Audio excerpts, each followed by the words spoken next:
안녕하세요. 저는 올해 32살 되는 이제 곧 결혼을 앞두고 있었던 사람입니다.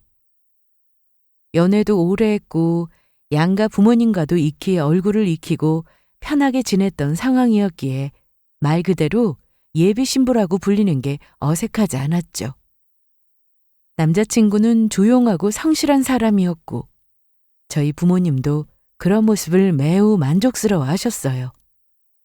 무엇보다 저는 남자친구의 가족, 특히 어머니를 제일로 마음에 들어 했었습니다. 처음 인사드리러 갔을 때 예비 시어머니는 한없이 다정하고 세상 부드럽고 온화하신 분이셨어요. 미소도 따뜻하고 말도 하나까지 배려심이 넘쳐 보여서 이런 분과 가족이 된다면 정말 행복하겠다라는 생각이 절로 들 정도였거든요. 그래서일까요? 저는 결혼 준비 과정에서 예비 시어머니께 자연스럽게 의지도 하게 되더라고요. 가끔은 제 친정 엄마보다도 더 많이 연락을 주고받았을 정도니까요. 그런데 그 믿음은 생각보다 빨리 무너지게 되었습니다. 제가 전혀 예상치 못했던 그리고 차마 믿고 싶지 않았던 진실이 드러나기 시작했으니까요. 이야기의 시작은 예비 시어머니와 함께 산부인과로 다녀온 날이었습니다. 그날 제 인생에서 가장 소름 끼치는 사실 하나를 알게 되었고 그 뒤로 제 결혼도 믿음도 모든 것이 무너져 버리고 말았습니다. 어떤 이유에서인지는 지금부터 들려드릴게요. 남자친구랑은 3년 정도 연애했어요. 싸운 적도 거의 없고 서로 성격이 잘 맞아서 늘 편안했죠. 서로의 일도 존중해줬고 결혼 이야기가 오갔을 때도 그래, 이 사람이면 배우자로 충분하겠다 싶었어요. 그래서 자연스럽게 결혼 준비에도 들어갔고요. 양가 상견례 날짜는 정해두었고 예식장도 알아보고 웨딩 촬영 스튜디오까지 상담받고 나오는 길에 아, 이런 게 행복이구나. 나 정말 시집 가는 거 맞구나. 너무 설레는 거 있죠? 무엇보다 시어머니 되실 분이 너무너무 좋으셨어요. 진짜 제가 주변 친구들한테 자랑도 많이 했거든요. 나 진짜 시집 잘 가는 것 같아. 어머님이 너무 다정하시고 배려도 장난 아니셔. 이렇게요. 결혼 전에 이렇게 가까이 왕래하며 친하게 지낸 건 처음이라 우리가 진짜 가족이 되어가고 있구나 싶은 게 엄청나게 뭉클한 기분까지 들더라고요. 명절 선물도 챙겨드리고 남자친구 집에 들를 때면 작은 화과자나 차를 사가면서 그런 소소한 관계를 쌓아갔어요. 그런데 이상하게 하나 걸리는 부분이 있었어요. 남자친구 형 얘기인데요. 그 형이 진짜 괜찮은 사람이에요. 외모도 좋고 회사도 좋고 성격도 어머님을 닮아서인지 진짜 부드러운 인상이세요. 한두 번 같이 밥 먹을 기회가 있었는데 정말 딱 봐도 어쩜 이렇게 말투가 예의 바르고 다정하지 싶은 그런 스타일이었죠. 근데 아직까지 결혼을 안 했다는 거예요. 30대 후반이 훌쩍 넘었는데도요. 남자친구도 그 얘기만 하면 좀 애매하게 말을 흐렸어요. 형이 좀 이런저런 일이 있어서 라고만 하고요. 저는 뭐 사람마다 타이밍이 있으니까 개인 사정이 있겠지 하고 넘겼거든요. 그런데 그 의문이 본격적으로 저와 맞닥뜨린 건 어느 날 예비 시어머니께서 저랑 같이 병원에 가자고 하신 날부터예요. 어머님께서 지난 6개월 전에 자궁에 물혹이 있으셨다는 소견을 들으셨다고 하시는 거예요. 크기가 작은 상태여서 정밀 검사까지 해볼 정도는 아니고 일단 지켜보자는 이야기만 들으셨고 6개월 뒤에 내원해서 확인해보자고 하셨다는데 마침 경과 관찰해야 할 시점이 온 거죠. 자연스럽게 이야기 나누다가 시간이 되면 저도 같이 가드리겠다고 말씀드렸어요.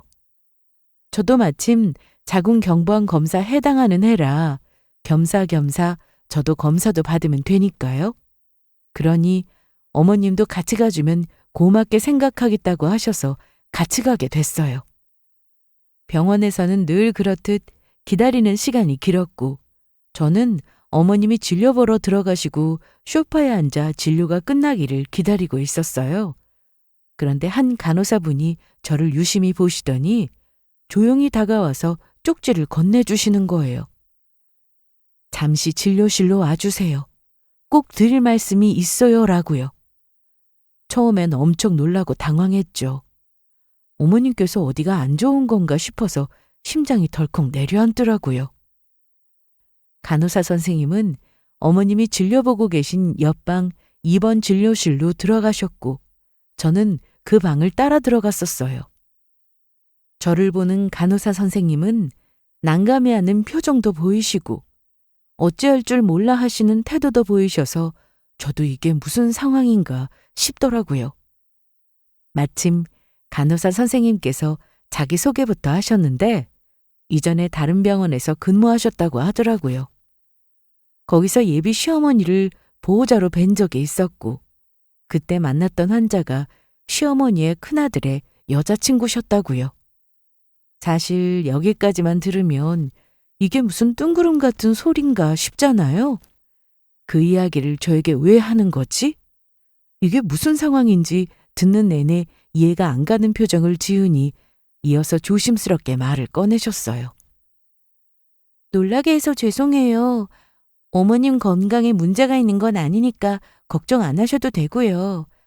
다만 제가 꼭 드리고 싶은 말씀이 있어서요. 제가 이 병원 오기 전에 다른 산부인과에서 일했었거든요. 근데 오늘 같이 오신 분과는 어떤 관계세요? 네? 제 예비 시어머님 되세요. 결혼 준비 중에 있어서요. 근데 왜 그러세요? 제가 아는 분이 맞는 것 같아서 좀 너무 놀라서요. 이전 병원에서 제가 기억하는 환자 중에 그분의 아드님 여자친구분이 환자로 오셨었는데 그분이 혼전 임신을 하셨던 거로 기억해요. 근데 결국 유산되셨거든요. 처음에 병원 오셨을 때부터 같이 내원하셔서 결혼도 전에 임신했다고 보기 민망해질 정도로 싫은 내색을 하시더라고요. 그것 때문에 병원이 좀 시끌했었고요. 그 이후 진료 보러 오실 때마다 어머님께서 항상 동행하셨는데 정기 내원 전에도 수시로 병원에 들르시고 그만큼 산모님 몸 상태가 정말 안 좋았는데 항상 오실 때마다 산모님께 하시는 말씀들이 다 좀 이상했었거든요. 유산을 하셨다고요? 근데 말씀이 이상했다뇨? 뭐가 어떻게 이상했다는 거예요? 말투가 꼭 안 태어났으면 좋겠다. 혹은 건강한 아기가 아닐 것 같다. 뭐 이런 식으로 돌려 말씀하신다고 해야 하나요? 이런 몸으로 애를 키울 수 있겠냐. 정신력이 약하다. 뭐 이런 말들도 자주 하셨던 것 같고요. 그 산모분이 진료 보시면서도 어머님 몰래 우셨던 게 몇 번 있으셔서 너무 똑똑히 기억나거든요. 왜 그러시냐고 이유를 물어도 절대 말 안 해주시고 한날은 출혈도 조금 있으셔서 저희도 좀 걱정했었는데 그때도 어머님이 오셔서는 대뜸 그깟 피 조금 비쳤다고 이렇게 병원에 달려오게 하냐고 엄청 뭐라 하시는 거예요. 결국 그날 밤에 유산되셨어요. 제 기억엔 14주차 정도 됐었던 거로 기억하는데 그날 오전에 분명 심장 소리를 듣고 돌아가셨는데 늦은 저녁에 복통으로 응급실로 실려오셨어요. 안 됐네요. 근데 그게 저랑 무슨 상관이죠? 저한테 이 이야기를 왜 해주시는 거예요? 처음엔 엄청 망설였어요. 괜히 말 꺼냈다가 상처만 드리는 건 아닌가 싶기도 하고 괜한 오지랖인 것도 같아서요. 근데 대기실에서 두 분 같이 계신 거 보니까 도저히 모른 척할 수가 없더라고요. 그럼 혹시 결혼 날짜도 잡으신 건가요? 제가 뭐라고 말할 처지는 아니지만 어머님 겉으론 다정해 보이긴 하세요. 근데 제가 본 바로는 아이를 걱정하는 보호자라기보단 뭔가 안 태어났으면 하는 그런 뉘앙스를 풍기시니 본 모습은 따로 있지 않을까 싶은 생각도 들어서 죄송해요. 저도 웬만하면 이야기 안 하려 했는데 그냥 소신껏 말씀드려보고 싶었습니다. 제가 아는 어머님은 전혀 그런 성격 아니신데 뭔가 오해를 하신 건 아니실까요? 그리고 형 얘기는 제가 한 번도 들은 적이 없어서요. 결혼 못한 이유도요. 유산 이야기는 더더욱 지금 처음 듣는 거라. 제가 수많은 환자를 봐왔지만요. 그렇게 매몰차게 산모님을 대하시는 분은 잊을 수가 없어요. 산부인과는 특히나 모든 행동 하나하나가 다들 조심스러운 곳인데 그런 곳에서 산모님께 윽박 지르는 분은 정말 극히 드무세요. 아, 형이 결혼을 못 하셨어요? 아, 그러시구나. 아마 그때의 일로 아이를 지켜주지 못한 죄책감이 크신 게 아닐까 싶네요. 그 상처에서 못 벗어나셨을 것 같아요. 저도 오늘 제 행동이 신뢰가 될 수도 있는 일이라는 걸 알지만 그렇게 생명조차 가볍게 생각하시는 분이 시어머니 될 분이시라면 환자분께서 제 친구라면 전 무조건 뜯어말릴 것 같아요. 정확한 건 환자분께서도 직접 보시거나 확인해 보시는 게 가장 확실하겠지만 제 이야기는 흘려듣지 말아주시고 꼭 기억해 주셨으면 좋겠어요. 네, 저도 지금은 알고 있는 내용이 하나도 없어서 이 사실을 믿어야 하는 것인지 좀 혼란스럽네요. 그래도 일단 알겠습니다. 이 사실이 만약 정말 진짜라면 전 오히려 선생님께 감사해야 할 입장이 될 수도 있을 테니까 세견은 듣도록 하겠습니다. 그럼 전 어머님 나오시기 전에 먼저 나가볼게요.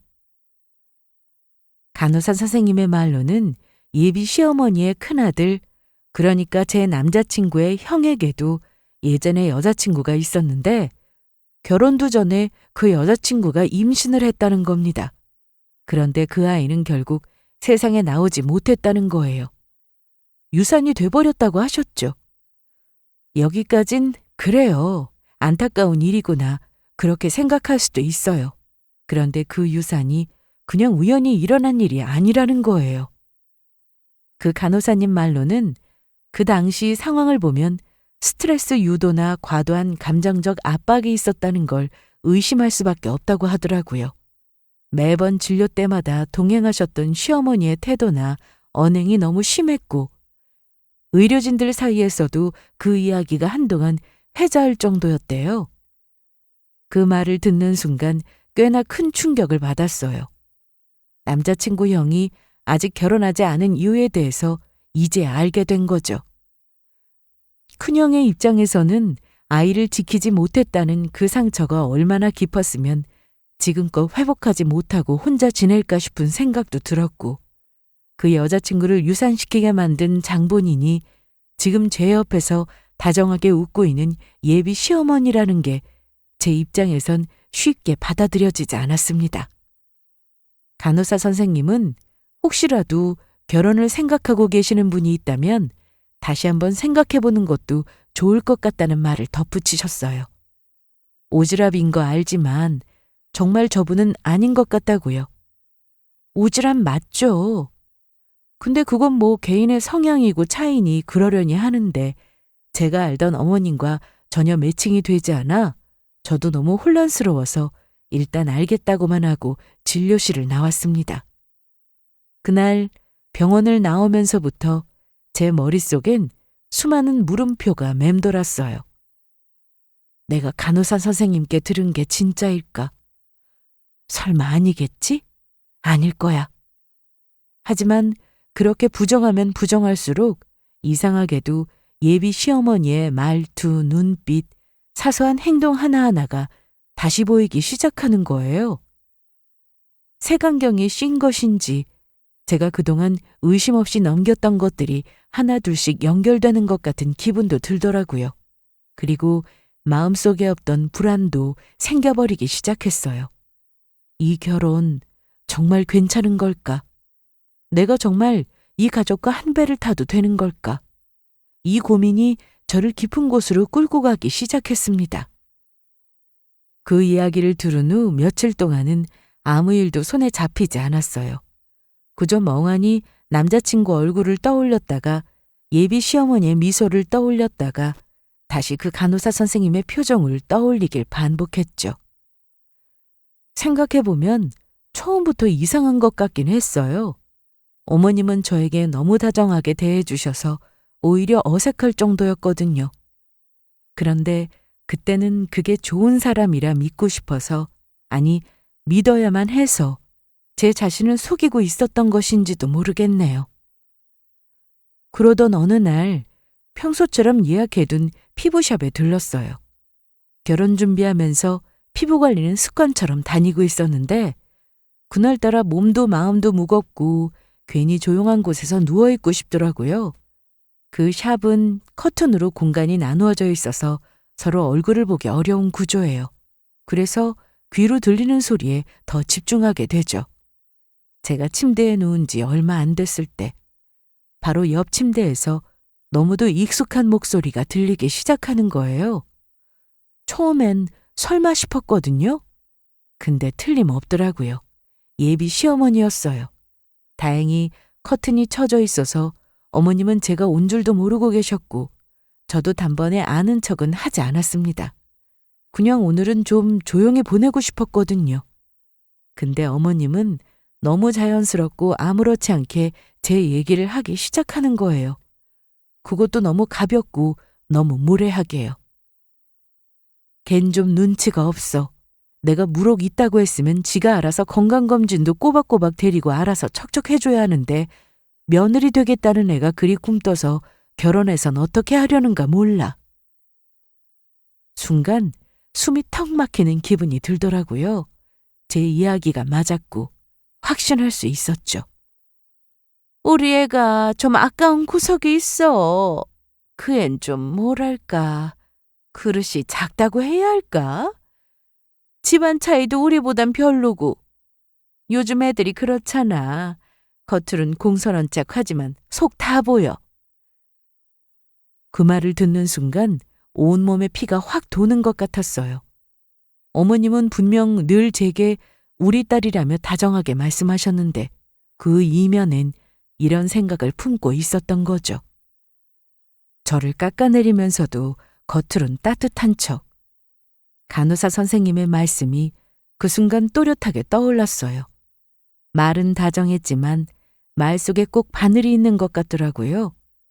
그날 저는 그 커튼 하나 사이로 제가 얼마나 우스운 존재였는지 뼈저리게 깨닫게 되었습니다. 그렇게 끓어오르는 화를 가진 채로 저는 조용히 어머님의 이야기를 녹음하기 시작했어요. 녹음 버튼과 동시에 어머님의 저를 향한 뒷담화는 더 크게 치닫기 시작하더라고요. 솔직히 내가 우리 아들한테는 말 안 했지만 속으론 걱정이 이만저만이 아니라고. 예비 며느리가 좀 많이 모자라. 사람 보는 눈이 없다고 해야 하나. 겉으론 싹싹해 보이는데 머리는 비어있어 보인다니까. 다 말끝마다 감사해요 어머님 덕분이에요 하는데 그게 그렇게 가식 같기도 하고 바보 같다고 해야 하나? 며칠 전엔 나더러 찻잔 선물해드리고 싶은 게 있다고 어떤 스타일이 좋으시냐고 묻더라고. 그래서 내가 꽃무늬 들어간 좀 심플한 거라고 했더니 바로 다음날 무슨 쇼핑 리스트처럼 사진을 잔뜩 보내는 거 있지? 지가 보낸 사진 중에서 괜찮은 거 있으면 고르라는데 전부 다 촌스럽고 누가 봐도 싸구려처럼 보이는 그런 것들만 모아놓는데 내가 고르고 싶은 마음이 뚝 떨어지는 걸 어째? 아유, 하는 수 없이 그냥 아무거나 틱 골랐어. 아니 애가 왜 이렇게 보는 안목이 없나 몰라? 그렇다고 능력이 있는 것도 아니에요.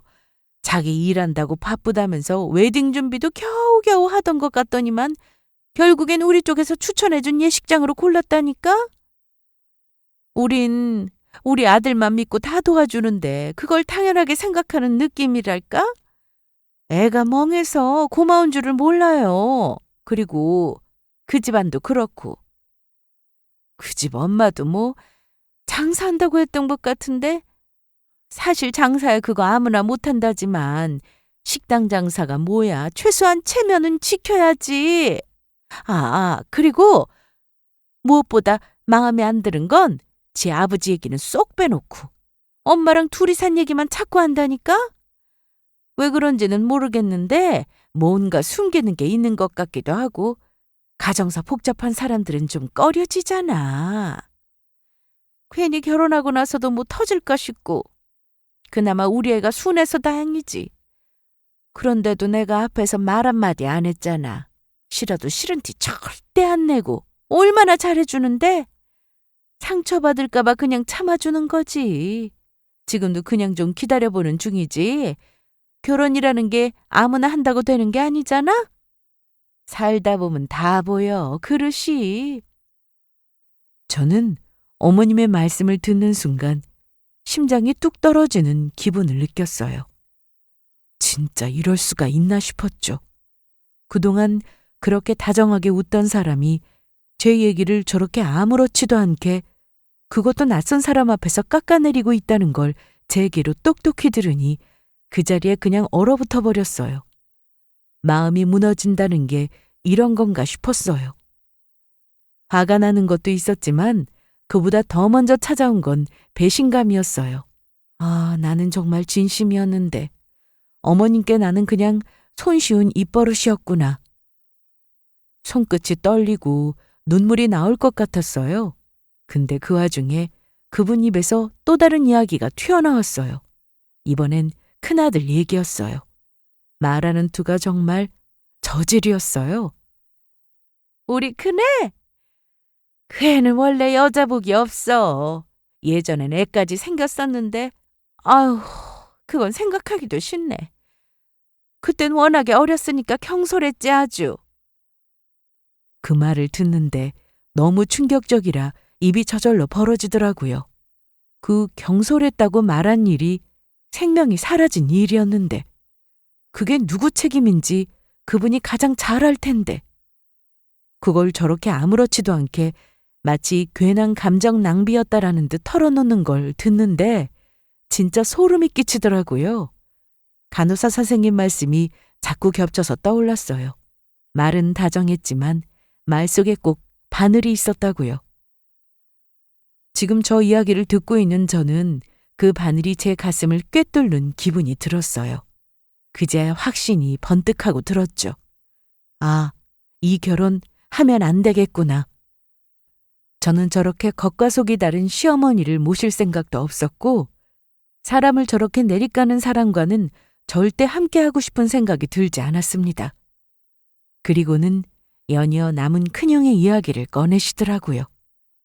우리 큰애 그때 여자친구가 있었는데 아우 정말 덜컥 임신을 했지 뭐야. 결혼도 아직 안 한 애가. 아니 뭐 사랑하면 그럴 수도 있지. 근데 여자애가 이혼 가정에서 자란 애더라고. 그것부터가 마음에 안 들었어. 아빠랑만 컸다나?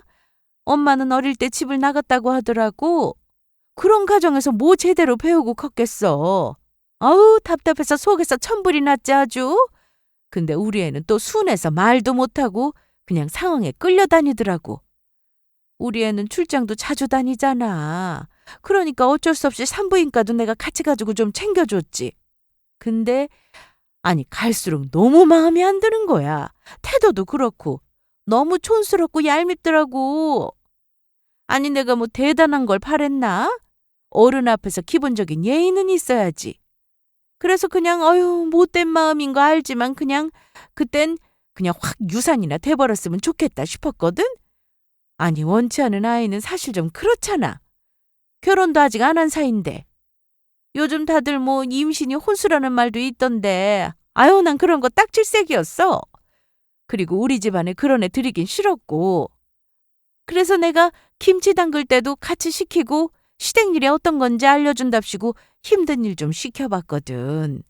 잘 해내나 안 해내나. 애 하나 가졌다고 다 받아들여줘야 해? 며느리 될 거면 그 정도는 견뎌야지. 근데 진짜 유산이 되더라니까. 놀라기도 했지만 솔직히 아 이제 끝났다 싶었지. 아유 껄끄럽지 않고 좋지 뭐. 우리 찰난 아들이 그런 애한테 인생 망치지 않은 거잖아. 천만다행이지 뭐. 그 후로 그 애는 알아서 멀어졌고 우리 큰애는 아유, 왜 여태 결혼을 안 하고 있나 몰라. 얼굴도 훤칠하고 직장도 번듯한 애가 왜 며느리 한 명 안 데리고 오느냐고, 참. 그날 커튼 너머에서 들은 말은 너무 충격적이라 아직도 귀에 생생해요. 그냥 확 유산이나 돼버렸으면 좋겠다. 그 말을 정말 아무렇지도 않게 웃으면서 이야기하더라고요. 그게 생명에 관한 이야기라는 건 어머님 입장에선 아무 상관없는 것처럼 보였어요. 사람 인생이 망가진 걸 두고 천만다행이라며 코웃음 치는 그 목소리를 들으면서 속이 뒤집히고 너무 화가 났어요. 처음엔 믿고 싶지 않았거든요. 모든 오해였으면 싶었고. 근데 아니더라고요. 그간 들었던 간호사 선생님의 이야기, 남자친구 영이 이상하리만치 결혼을 하지 않고 있었던 이유, 그리고 제게 했던 말들 하나하나가 다 이어지더라고요. 그건 우연이 아니라 너무 의도적이고 명백한 악이었다는 걸 그 순간 깨닫게 되었죠. 이걸 그냥 넘기면 안 되겠구나. 언젠가 저도 똑같이 당할 수도 있겠다 싶은 생각도 들었습니다. 그래서 결심했어요. 이건 밝혀야겠다고요. 이런 시어머님과는 한 가족이 될 수 없었고 세상에 저런 얼굴을 난 어머니도 있다는 걸 반드시 알려야겠다 싶더라고요. 더는 모른 척하고 웃으며 넘길 수 없는 일이기도 했고 그건 제가 저를 기만하는 일이니까요. 그날 샵을 나서면서 저는 핸드폰을 꼭 쥐고 있었어요. 예비 시어머님의 말 하나하나가 녹음된 그 파일을 마치 무기처럼 손에 움켜쥔 채 말이죠. 처음엔 그냥 쥐어버릴까도 잠깐, 아주 잠깐 생각이 들었다가도 그냥 확 유산이나 돼버렸으면 좋겠다. 이 말이 계속 귓가에 맴돌아서 도저히 안 되겠더라고요. 그 말 한 줄이 제 안에 남아있던 모든 망설임을 쥐어버렸어요. 이건 단순한 상처가 아니라 누군가의 인생을 부셔놓고도 죄책감 하나 없는 사람의 본심처럼 느껴졌거든요. 그걸 듣고도 제가 결혼을 강행한다면 그건 저도 같은 잘못을 묵인하는 거나 마찬가지이지 않겠어요? 그리고 제정신이 아니라는 이야기도 분명 듣겠죠. 저는 한참을 고민했어요. 조용히 남자친구에게만 이 사실을 이야기하고 파혼 통보만 하고 끝낼까? 아니면 모두에게 알릴까? 한참 고민 끝에 전 상견례 자리에서 모두가 모인 그 앞에서 이 녹음을 직접 들려주기로 결심했습니다. 알아야 할 사람은 알아야 한다고 생각했었고 무슨 일이 있었는지 그 안에서 누가 피해자였고 누가 가면을 쓴 가해자였는지를 그 자리에서 한 번에 다 끝내기로 했어요. 제 감정도 이 결혼도 그리고 그 집안과의 인연도 무너진 믿음은 더 이상 붙잡고 있을 이유가 없으니까요. 상견례 날짜는 제법 남아 있었고 그 기간 동안 저는 자연스럽게 어머님과 거리를 두게 되었습니다. 전화가 와도 일부러 받지 않고 메시지도 한참 뒤에야 답장하곤 했었죠. 예전 같으면 어머님이 보내준 이모티콘 하나에도 웃고 감사하다며 답장을 했을 텐데 이제는 화면에 이름만 떠도 숨이 막히는 기분이 들었습니다. 겉으론 아무 일 없는 척하려 했지만 몸이 먼저 반응하더라고요. 문득문득 샵에서 들은 말들이 떠올라서 같은 공간에 있는 것조차 버거웠고요. 그분은 여전히 다정한 말투로 연락을 해왔고 저는 그 안에 뭐가 숨어 있을지 모른다는 생각에 더는 아무 말도 믿고 싶지 않았어요. 그러면서 생각했죠. 이걸 언제까지 끌고 가야 하나. 말은 해야 했고 마음은 더 이상 지치고 싶지 않고. 그래서 결국 제가 먼저 얘기했어요. 남자친구에게 상견례 날짜 좀 당기자고요. 처음엔 조금 의아해 하더라고요. 무슨 일 있는 거냐고 묻는데 솔직히 그때는 말할 수는 없었어요. 그냥 웃으며 빨리 하고 끝내는 게 좋을 것 같다라며 둘러댔죠. 저는 하루라도 빨리 이 관계를 끝내고 싶었어요. 그 사람들의 온화한 얼굴 뒤에 숨은 진짜 얼굴을 알고 나니까 이 상황에서 오래 머무는 것 자체가 고통이더라고요. 어차피 무너질 인연이라면 하루라도 빨리 끊어내는 게 맞으니까요. 남자친구와의 오랜 시간도 있지만 그 정마저 떨쳐내고 싶을 정도의 감정이었습니다. 상견례는 원래 예정일보다 2달이나 앞당겨졌어요. 양가 일정 조율이 예상보다 수월했고 결국 고급 한식당으로 자리가 잡혔죠. 메뉴며 좌석 배치까지 꼼꼼하게 챙기며 남자친구는 들뜬 눈치였고 저는 속으로 점점 더 고요한 전쟁을 혼자 준비하고 있었어요. 상견례 당일 식당을 들어서는데 저만 왠지 공기가 다르게 느껴지는 기분이랄까요? 은은한 조명에 정갈하게 차려진 테이블, 잘 다려진 정장을 입고 오신 어머님과 아버님, 그리고 그 옆에 앉아있는 남자친구의 형, 제 맞은편엔 단정하게 차려입고 온 저의 남자친구가 있었고 저희 부모님도 제 옆으로 앉아 계셨죠. 평소엔 장난기 많던 제 동생이 낯설 정도로 조용한 분위기였어요. 모두가 정중하게 인사를 주고받고 어색하지만 소소한 이야기도 나누고 옅은 웃음소리도 들리는데 그 순간에도 저 혼자만 손바닥엔 식은땀이 맺히더라고요. 숨을 크게 들이마셔도 뭔가 답답하고 고구마를 먹은 듯한 갑갑한 기분이 느껴졌어요. 이건 긴장이 아니라 압박 같은 느낌이었어요. 제가 지금 무얼 하려는 건지, 이 자리에서 어떤 말을 꺼내야 하는지, 이 모든 게 얼마나 큰 파문을 불러올지를 누구보다 잘 알고 있었으니까요. 하지만 동시에 오늘 물러서면 다신 이런 기회는 오지 않을 거라 생각했고 너무 많은 걸 들었고 알아버렸기 때문에 이제 와서 입 다물고 웃는 척하는 건 제가 저를 2번 버리는 일이라고 생각했었습니다.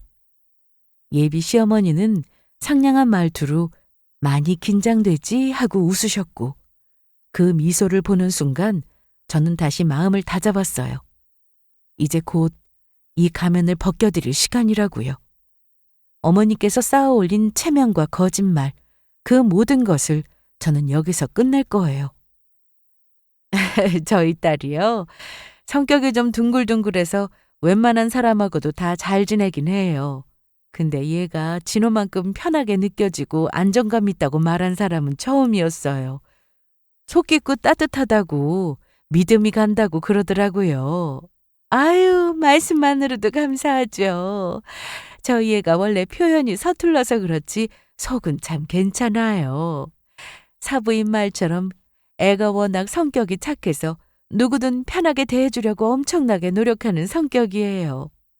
저도 처음에 우리 보영이처럼 딸 같은 아이를 만나서 어찌나 고맙고 좋았는지 몰라요. 처음 봤을 때부터 정말 예쁘게 마음 써주는 게 느껴지더라고요. 사근사근하고 인사성 밝고 뭐 하나 흠잡을 데가 없죠. 아, 제가 그런 장점이 있었나요? 어머님 보시기에 제가 그릇이 작고 혹시 좀 멍해 보이고 바보 같아 보인 적은 없으셨어요? 어? 보영아, 그게 무슨 말이니? 그릇이 작다니. 그리고 네가 어디 봐서 멍하고 바보 같아 보인다는 거야. 너처럼 똑 부러지는 애가 어디 있다고. 왜? 누가 주변에서 누가 너한테 그런 소리 하더니? 무슨 말도 안 되는 소리야. 네, 누가 하더라고요. 저도 누가 저렇게 대범하게 제 욕을 거침없이 하나 싶었거든요. 근데 어머님이시더라고요. 지난번 샵에 갔을 때 우연히 어머님을 뵀었어요. 바로 제 옆 침대에서 말이죠. 근데 너무 시원시원하게 제 욕을 하고 계셔서 도저히 아는 척을 못 하겠더라고요. 뭐? 그게 무슨 소리야, 보영아. 무슨 샵에서 날 만났다는 거야? 내가 무슨 네 욕을 했다고 그래? 내가 얼마나 널 좋아하는지 네가 알고도 그런 이야기를 한다는 말이야? 그리고 사부인도 계신 자리에서 그게 무슨 말이야? 사부인 들으면 오해하실 텐데 내가 널 얼마나 아끼고 사랑하는데 다른 사람으로 착각한 거 아니니? 나도 좀 서운해지려고 한다, 얘. 저는 그날의 일을 슬쩍 말씀드렸더니 역시나 무슨 말이냐며 발뺌을 하시기 시작했죠. 그래서 저는 긴 말 필요 없고 그냥 그 즉시 녹음 내용을 틀어버렸습니다. 다들 조용히 이게 무슨 대화인가 싶어 녹음된 파일을 다들 주의 깊게 듣고 계셨고 그 파일을 들으시는 모든 분들의 표정은 하나같이 다 충격인 듯 심각한 표정을 짓고 계셨었죠. 녹음 파일이 다 끝나고 어버버하고 계시는 어머님께 저는 일침을 날려드렸습니다. 충분히 다 들으셨죠? 어머님, 지금 이 자리에 계신 모든 분들 앞에서 저한테 한 말씀만 해주세요. 저한테 왜 그렇게까지 하셨어요? 앞에서는 딸 같다고 고맙다고 우리 집에 와줘서 다행이라고 하시더니 뒤에선 제가 멍청하고 눈치 없고 집안도 시원찮다고 그렇게 말씀하시고 계시던데 제가 이 얘기를 언제 어디서 들었는지는 중요한 게 아니고요. 제가 묻고 싶은 건 이 말들 전부 다 진심이셨어요? 아니면 그냥 남들한테 잘 보이려고 그랬던 거예요? 저한테 하셨던 말씀 중에 진심인 게 하나라도 있었는지가 궁금해요. 제가 지금 이 자리에 앉아서 어머님 얼굴을 똑바로 바라보고 있는 게 솔직히 너무 힘들거든요. 근데 그냥 넘어갈 수는 없어서 꾹 참고 여기까지 왔던 거고요. 그냥 모른 척하고 이 결혼을 진행했다면 저는 평생 제 자신을 원망하고 살 것 같아서 이런 결정을 내린 거예요. 아니, 그게 무슨 말을 그렇게 하니, 아가. 네가 지금 단단히 오해하고 있는 것 같은데 나는 너를 진심으로 예뻐했어. 지금도 그렇고. 저게 정말 내가 한 이야기들이라면 그건 그냥 순간의 실수고 다른 사람들 앞에서 괜히 내 감정이 앞서서 그랬던 걸 수도 있어. 그걸 그렇게까지 확대해서 듣는 건 좀 아니지 않을까? 사람이 살다 보면 말 한마디가 꼬일 수도 있는 거고 그걸 지금 이렇게 모든 가족들 앞에서 공개해서 창피를 주는 건 좀 아니지 않니? 내가 너한테 잘해준 건 생각 안 해? 결혼 준비하면서 얼마나 내가 너 편들어줬는지 네가 더 잘 알잖아. 한 번 실수한 걸 가지고 이러는 건 좀 너무하지 않냐 이거야. 한 번 아니에요. 그날의 말 한마디가 실수였다고 하시지만 그 안에 담긴 어머님의 생각은 단순한 순간의 감정이 아니었어요. 거기엔 제 가정사까지 들먹이며 비하하셨고 심지어 진우 오빠 과거까지도 무심하게 아무렇지도 않게 말씀하셨잖아요. 저 그 얘기 들으면서요. 처음엔 그냥 어머님이 저를 싫어하시는 줄만 알았어요. 그냥 제가 미운가 보다. 내가 뭘 잘못했나 싶었는데 진우 오빠 전 여자친구 이야기 듣는 순간 정말 소름이 끼치더라고요. 정말 그 아이가 유산된 게 단순한 우연이라고 생각하셨어요? 산부인과에 같이 가시고 김치 담그는데 불러내고 무리한 일 시키고 그게 어머님은 그냥 며느리 교육한다 하고 싶으셨겠죠. 그게 임신 초기인 사람에게 얼마나 스트레스고 악영향이었다는 걸 모르셨을 리가 없잖아요. 아니, 잠시만.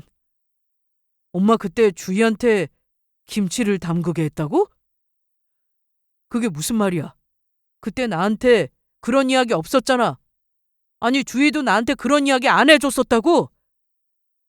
우리 아이가 유산된 게 엄마 때문이었던 거야? 내가 그때 얼마나 무너졌는지 엄마가 알기나 해? 하루에도 수십 번씩 내가 옆에 있어줬으면 내가 출장만 안 갔으면 이런 일 없었을 거라고.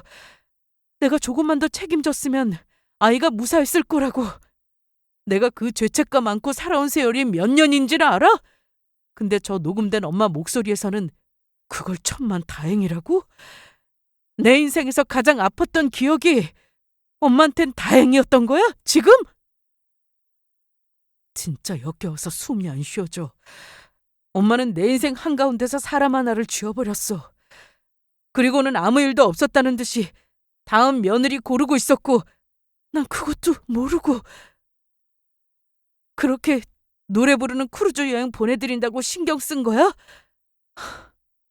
다 됐고 오늘부로 나 엄마랑 인연 끊을게. 다신 엄마 얼굴도 보고 싶지 않아. 내 아이 잃은 상처보다 엄마 없이 사는 게 차라리 덜 아플 것 같다.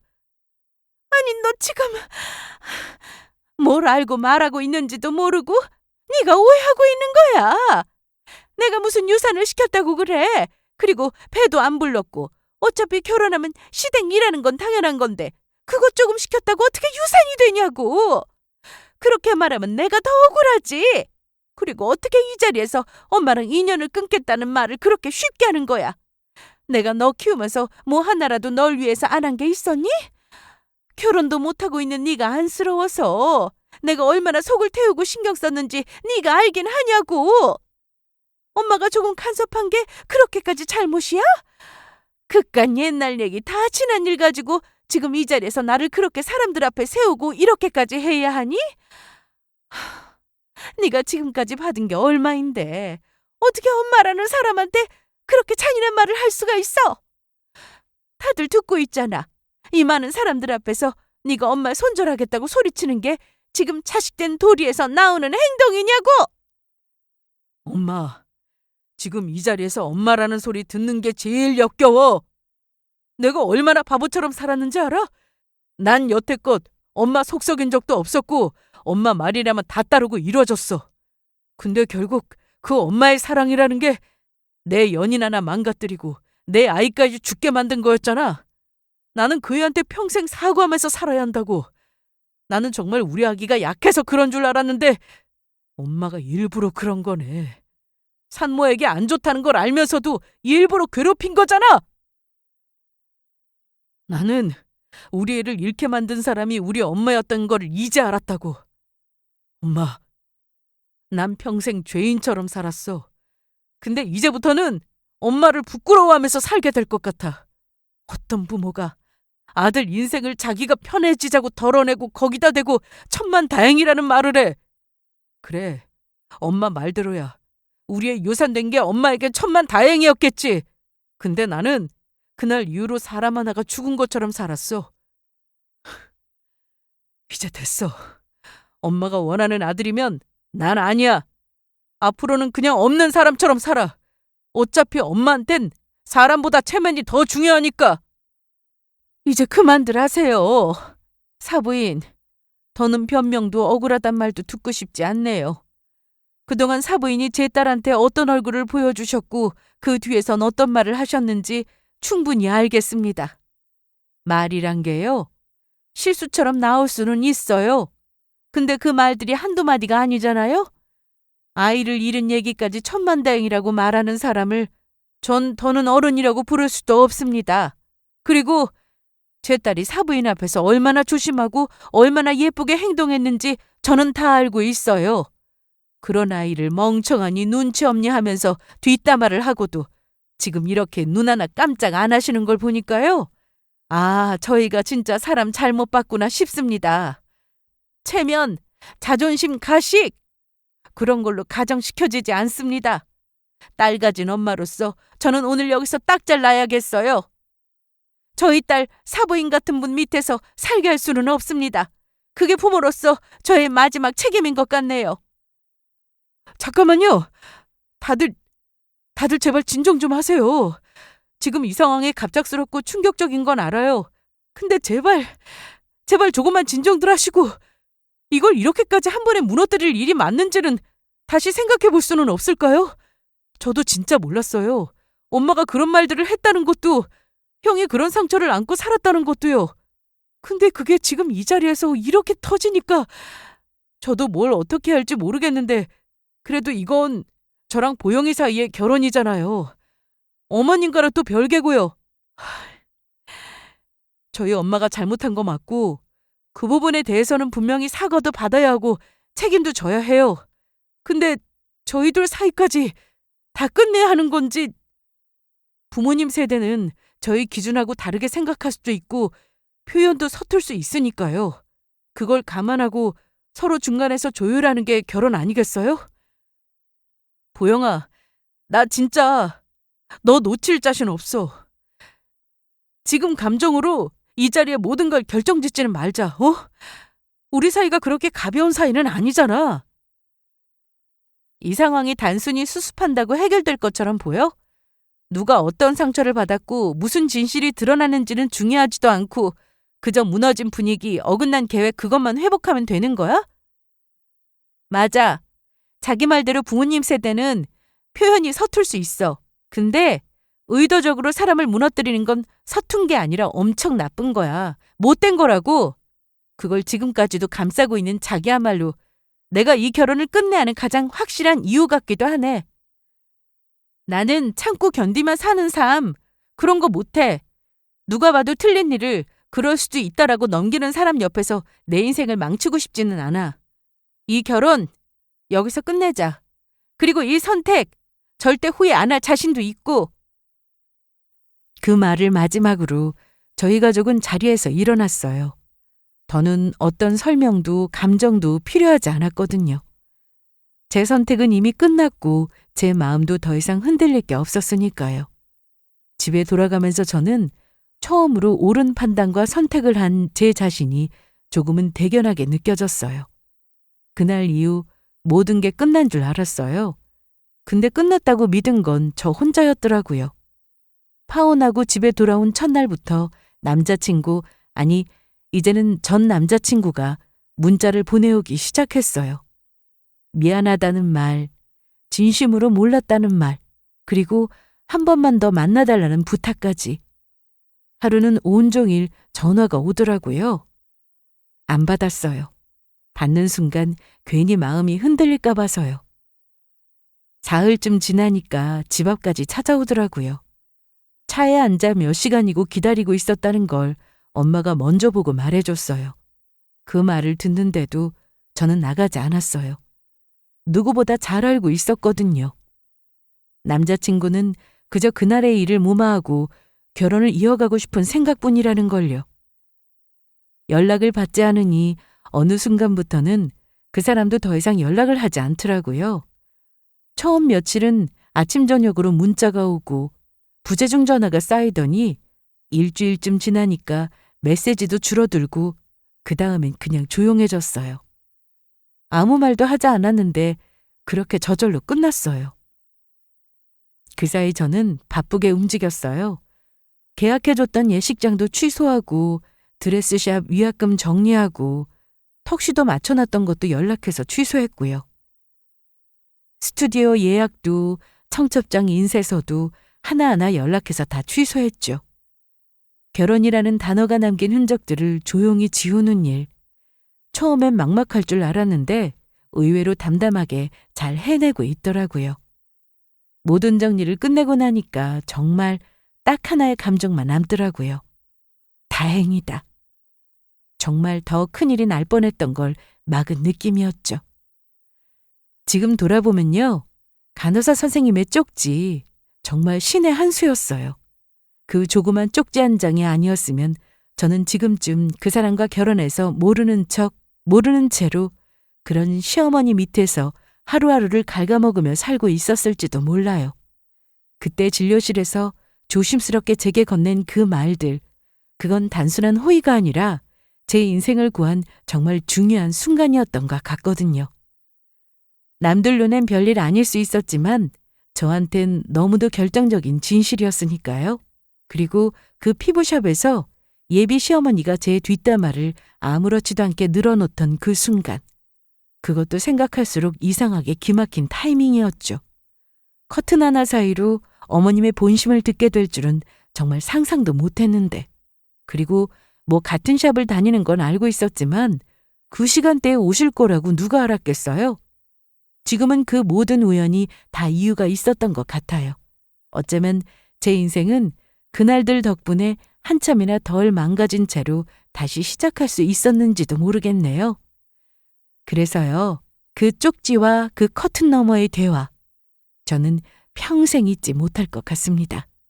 그건 제 인생을 살린 아주 기적 같은 순간들이니까요. 이제는 누군가의 며느리가 아닌 오롯이 저로서 살아가는 일상을 다시 시작됐습니다. 상처도 있었고 후회도 있었지만 그 모든 걸 지나온 지금 저는 조금은 덤덤해졌어요. 다시는 누가 저를 함부로 깎아내리는 일도 없어졌고 제 삶의 중심은 언제나 제 중심으로 돌아갈 수 있도록 저를 더 먼저 생각하려고요. 이별이 영영 끝이 아니라는 것도 진실을 마주한 용기가 인생을 구할 수도 있다는 것도 저는 그날 상견례 자리에서 배웠습니다. 이야기가 참 길었죠. 제 기적 같은 이야기 끝까지 들어주셔서 감사합니다. 한때는 부끄럽고 감추고 싶던 기억이었지만 이렇게 털어놓고 나니 한결 가벼워졌어요. 아직 한창인 나이니 더 좋은 사람과 인연이 언제든지 찾아오겠죠? 날씨도 이제 슬슬 풀리고 예쁜 꽃들도 보러 다닐 시기가 왔네요. 저도 그 꽃들처럼 앞으로 꽃길만 걸어보도록 하겠습니다. 감사합니다.